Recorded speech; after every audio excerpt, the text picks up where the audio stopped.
The monastery's goal is a spiritual one. A monk is interested in his own salvation and in the salvation of all the living and departed. For a monk, the real divine love is to be found in the pain endured for the salvation of his soul, and in the pain endured for the salvation of all the people in the world. The dedicated soul of a monk contributes to the salvation not only of his family members, but also of his compatriots. This is why there was a good tradition in Asia Minor to have at least one monk from every group of kinsmen in order to have him intercede for all the others.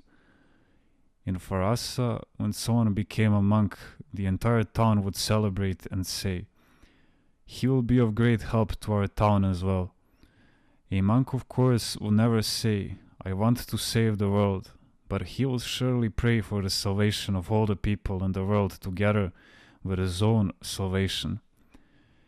And when the benevolent God hears his prayer and indeed helps the people, the monk again would not say, "I saved the people," but rather, "God saved the people." The monk must attain the spiritual state where he will be able to say, "My God, do not look at me, do not have mercy on me, but look and have mercy on the people of the world."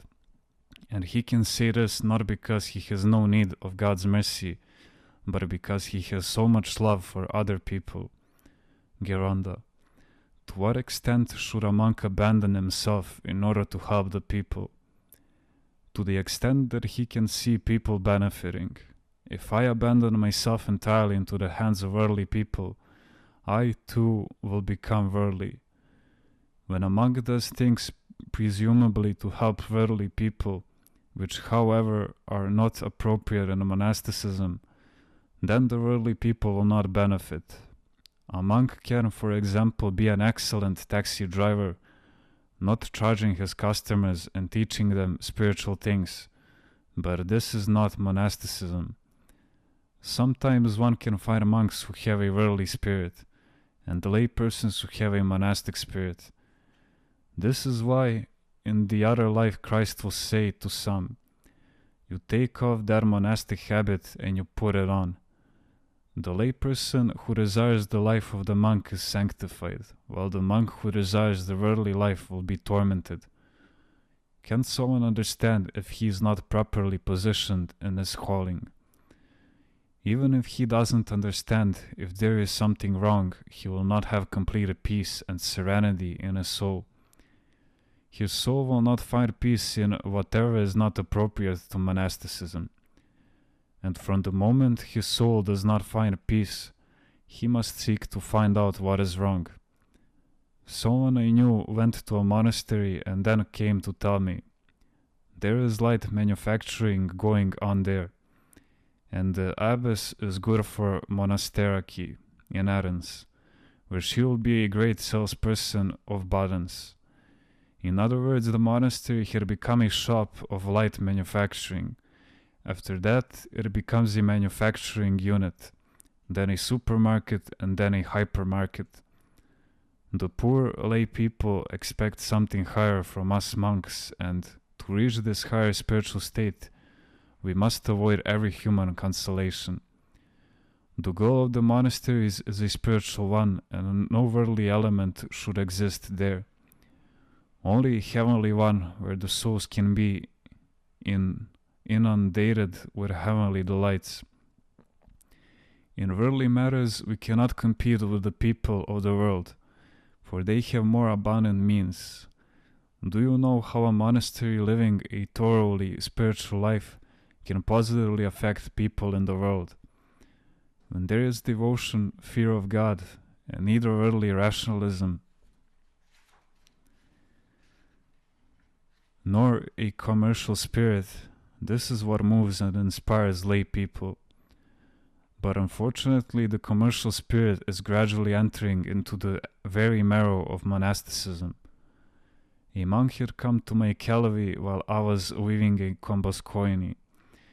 You give away the prayer komboskoinia as a blessing to your visitors, but I can sell that komboskoini of 33 knots that you are making for 500 drachmas.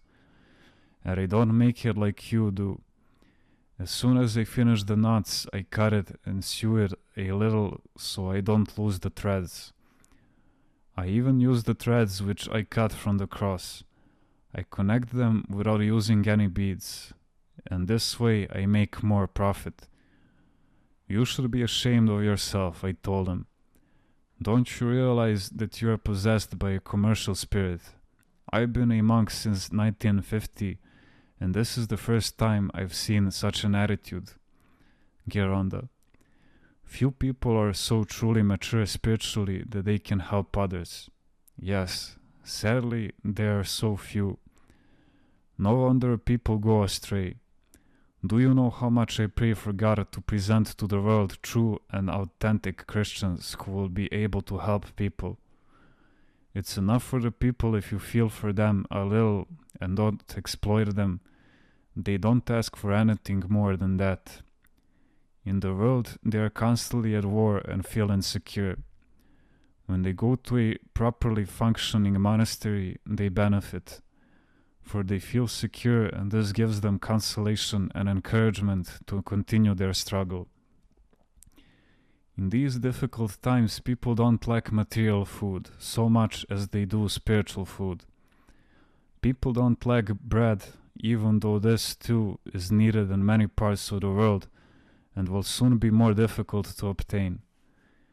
They need spiritual help. We must concentrate on helping the whole world with our prayer.